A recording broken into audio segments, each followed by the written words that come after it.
Coronaviruses are a family of viruses. The most common ones can generally cause the common cold, so upper respiratory tract infections, runny nose, sore throat, and they account for about 20% of the common colds across the country. There's a couple of superbugs, which include MERS, Middle Eastern Respiratory Syndrome, and then SARS, which have been in China and then in the Middle East in Saudi Arabia. Coronavirus, COVID-19, is kind of the third super coronavirus identified, and it spreads more readily than influenza, but is less severe than both MERS and SARS.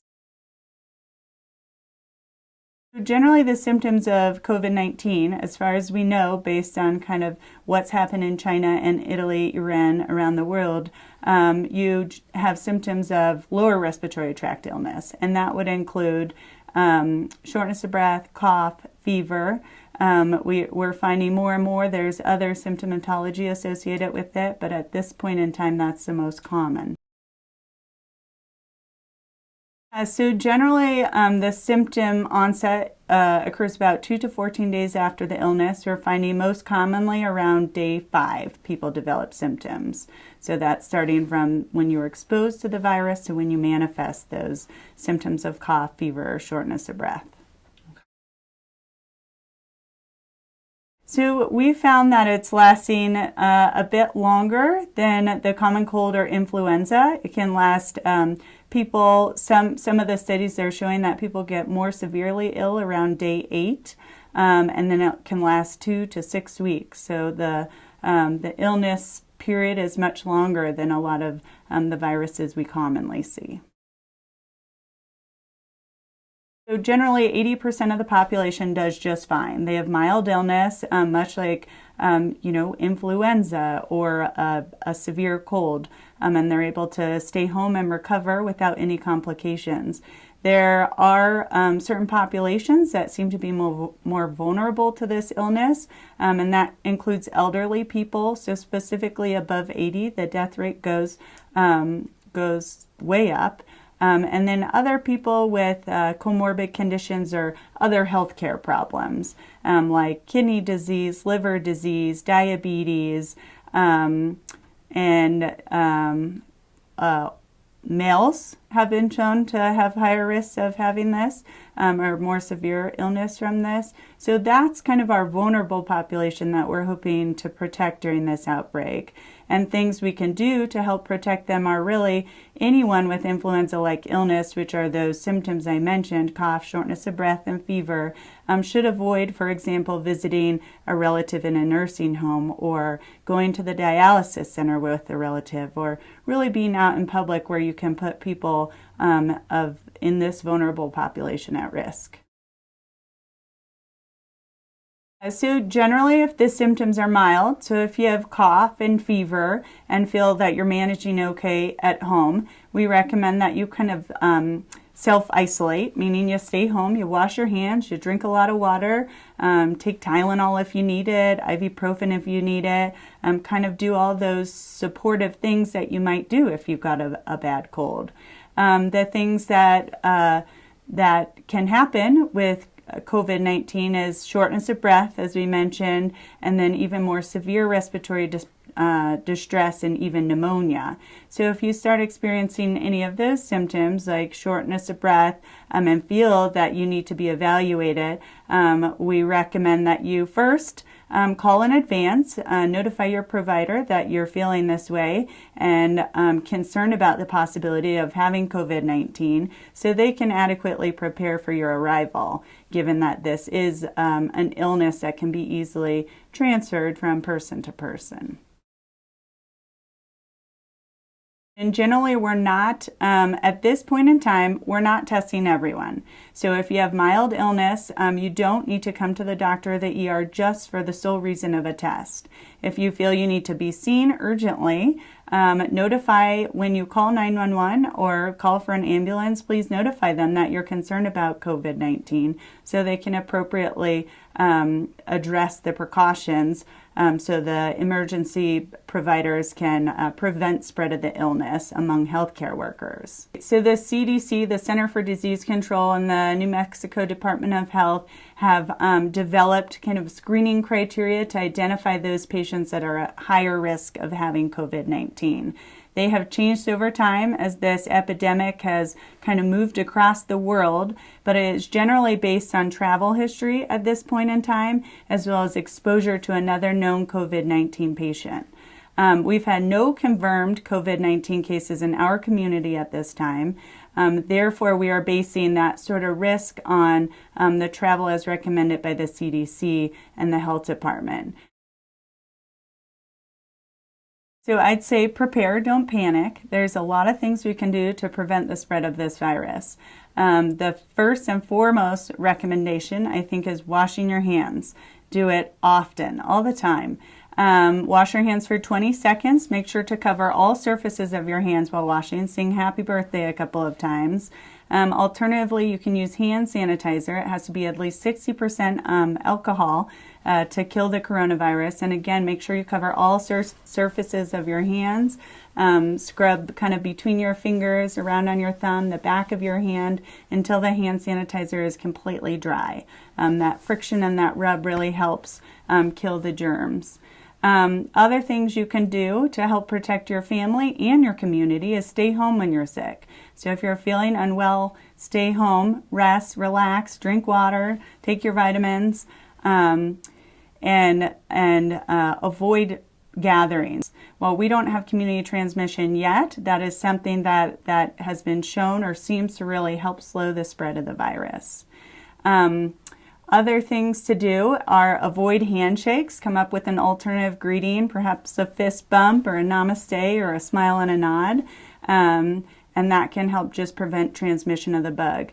Coronavirus, a little bit different than the flu, has been shown to live, it's called a fomite, and that's when the virus can stick to surfaces. So it can live for, we found, quite some time on surfaces and then be transmitted through just touching a surface and then touching your mouth, your nose, or your eyes. So recommend avoiding touching your eyes, your nose, or your mouth after touching surfaces. We also recommend cleaning, high contact areas like doorknobs, rails, things that come in phones at work, mouses, all those items that are frequently touched and can potentially transmit the virus. And so I think the really good news about this virus is it's not been shown to make kids really sick. In fact, no kids under 9 have died from this illness. So I think that's really reassuring news to our population. They have been shown to possibly be carriers of the virus, which is the reason some of the schools in Seattle and different parts of the world have closed in efforts to contain it and not have your kids expose you or their grandparents or that more vulnerable patient population to the virus. I think just all the usual stuff, frequent hand washing, reminding them not to touch their mouth, their face, their eyes, which is difficult, and then really, in this time, probably avoiding those vulnerable patient populations or not exposing your kids or minimizing exposure of your kids to those patients, to grandma with the kidney disease or grandpa with the heart disease. So I think those are the most important steps you could take. Masks are of limited utility, meaning they're probably not going to be of great help for the healthy people. Things like distancing yourself from sick people, so maintaining, or anybody, kind of during this time, about 6 feet between persons is what's recommended to avoid transmission because it is transmitted through coughs and breathing. But masks for healthy people are not recommended. Masks for ill people are absolutely recommended. And we are talking about the general surgical mask. There's a lot of confusion in regards to which mask should be utilized for what. Currently in the U.S., we are using what's called an N95, or it's a mask that filters things in the healthcare setting. This is not indicated for the general public. So absolutely wear a mask if you're sick and have to leave your home. If you're presenting to your healthcare provider, so if you're going to see your primary care doctor or coming to the emergency department, please notify personnel right away that you do have a cough, shortness of breath, fever, any of these symptoms, so they can offer you a mask. Unlike influenza, where we do have a vaccine, COVID-19 does not yet have a vaccine. There are, from what I understand, multiple in development. Unfortunately, COVID-19 is similar to the original SARS virus back in 2002, which has been a good platform for scientists to build a vaccine for COVID-19. However, it'll probably be about a year for it to undergo all the necessary testing to ensure that it's safe and effective in people. So there's not currently a vaccine. There is not currently a treatment at this time. There are also studies that are looking at different treatment possibilities, but at this time it's all supportive care, meaning we help people if they develop low oxygen levels and need hospitalization. As I said, 80% of people don't require hospitalization, are just fine. 20% will. And that's in the hospital, all supportive care and minimizing transmission of the virus from person to person or to healthcare workers. We have been working hard. There's been a preparedness team. Dr. Brad Greenberg's the head of preparedness, and they've been meeting for several weeks. In fact, since the onset of the epidemic in China, kind of following that, anticipating what the next steps might be. We have been spending countless hours over the past 2 weeks, and really all our staff, our senior leadership, are supporting this effort to prepare for the possibility of the arrival of COVID-19 in our community. We are developing visitor protocols, or we have a visitor protocol, and we'll decide when it's necessary to implement. And that is really that's going to limit visitors in the hospital and really focus on keeping our community and our healthcare workers safe. And we are doing lots of different things. We are setting up an outside triage tent if this does arrive in San Juan. So we have the capability of seeing more patients and accommodating a higher flow of patients while also ensuring we're taking excellent care of the patients with their usual medical issues, for heart attacks, for car accidents, for kind of just the different things that happen every day. So we're really working hard to balance all the different aspects of how this virus might impact our community. We've had meetings with the county and with the leaders in the county, and I think everyone is very unified in their approach to this and their efforts and their priorities to keep our community safe and healthy. It can be very overwhelming. There's news articles coming out every day, different rumors, but I would highly recommend that the public consult reliable resources such as the Center for Disease Control. There's sites on there that are targeted specifically to the community, so not to healthcare workers. There's that as well, but really focus on that information. The World Health Organization kind of does a nice overview of the world and provides recommendations there as well. And then, of course, our state health department is also a good resource. And then our local community here in San Juan Regional.